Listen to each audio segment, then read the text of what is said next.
Hello friends, आज के इस वीडियो में हम एक और एग्जांपल देखेंगे मुरे से मिली मशीन के कन्वर्ज़न का। बट इस एग्जांपल में इस बार मैंने ऑटोमेटा नहीं, इस बार मैंने मुरे मशीन की ट्रांजैक्शन टेबल यहाँ पर बनाई है। और आपको डायरेक्टली मुरे मशीन की ट्रांजैक्शन टेबल क्वेश्चन में गिवन हो सकती है, हर बार ऑटोमेटा गिवन हो ऐसा ज़रूरी नहीं है। तो किस तरीके से डायरेक्टली मुरे मशीन की ट्रांजैक्शन टेबल को बिना ऑटोमेटा डिज़ाइन करे मिले मशीन की ट्रांजैक्शन टेबल में कन्वर्ट कर सकते हैं, चलिए देखते हैं। तो ये मुरे मशीन की ट्रांजैक्शन टेबल है। हर स्टेट के आगे उसका क्या है, आउटपुट रिप्रेजेंट कर रखा है। मिले मशीन की ट्रांजैक्शन टेबल में क्या होगा, इनपुट तो वही रहेंगे, बस जो आउटपुट प्रोड्यूस होने का वे है वो बदल जाएगा। सो Q0, Q1, Q2 and Q3 states वही रहेगी, इनपुट्स वही रहेंगे। मुरे मशीन के अंदर क्या होता है, ऑटोमेटा के अंदर हर स्टेट के आगे हम आउटपुट वहाँ पर लिखते थे। मिले मशीन में क्या होता है, हर इनपुट के आगे आउटपुट लिखते हैं। मीन्स मुझे ज़ीरो जो इनपुट है उसके आगे Q0 का क्या आउटपुट रहेगा, Q0 स्टेट पे वो लिखना पड़ेगा।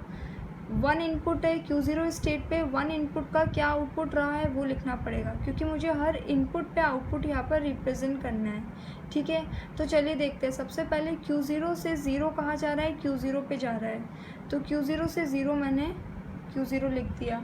अब इसके आगे मैं इसका आउटपुट लिखूँगी कि Q0 से ज़ीरो Q0 पे जा रहा है, और इस ज़ीरो का आउटपुट, ज़ीरो मेरा इनपुट है, इस ज़ीरो इनपुट पर Q0 स्टेट पर क्या क्या आउटपुट रहा होगा।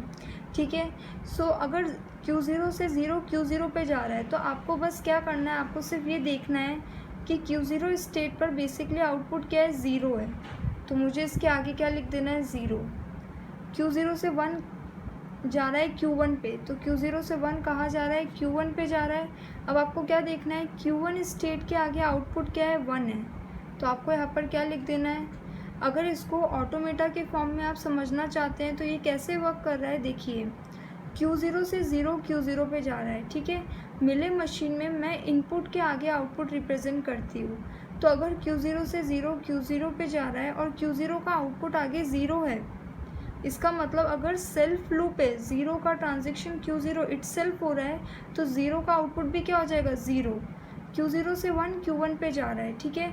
सो Q0 से 1 Q1 पे जा रहा है, Q1 का आउटपुट 1 है। मैंने क्या बताया, मिले मशीन बनाते वक्त हम क्या करते हैं, जो भी हमारे आगे वाली स्टेट का आउटपुट होता है उसको प्रीवियस इनपुट पर हम बना देते हैं। मीन्स अगर Q1 पे आउटपुट 1 है तो Q0 से 1 जब Q1 पे जाएगा तो 1 इनपुट के आगे आउटपुट क्या आ जाएगा, 1 आ जाएगा।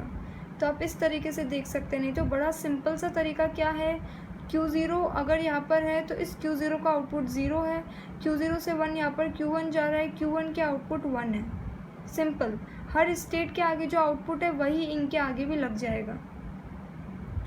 Q1 से 0 Q2 जा रहा है, Q2 का आउटपुट कितना है, 2 है। तो Q1 से 0 Q2 जा रहा है, Q2 का आउटपुट 2 है।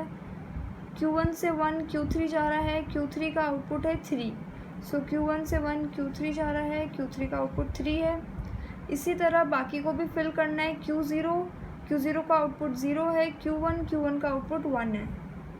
सो Q0 आउटपुट क्या है, 0, Q1 आउटपुट 1। इसी तरह Q3 में Q2 ट्रांजेक्शन और Q3 ट्रांजेक्शन है, मीन्स Q2 और Q3, और इनके आउटपुट क्या है, 2 और 3। तो बहुत ही सिंपल तरीका है, ये सबसे ईजीएस्ट वे है कि आप ट्रांजैक्शन टेबल को, मुरे मशीन की ट्रांजैक्शन टेबल को अगर आप मिले मशीन की ट्रांजैक्शन टेबल में कन्वर्ट करते हैं तो बस इतना ध्यान रखिए, हर स्टेट के आगे आपको यहाँ पर आउटपुट लिखना पड़ेगा।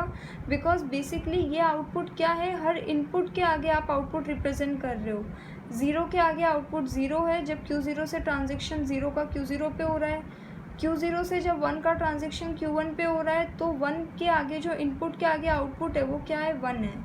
तो क्या करना है, जो भी स्टेट है उस स्टेट पर बेसिकली क्या आउटपुट है। अगर Q1 स्टेट है तो Q1 के आगे आउटपुट 1 है, तो बस यहाँ क्या लिख देना है, 1 के आगे जो आउटपुट निकलेगा वो 1 होगा।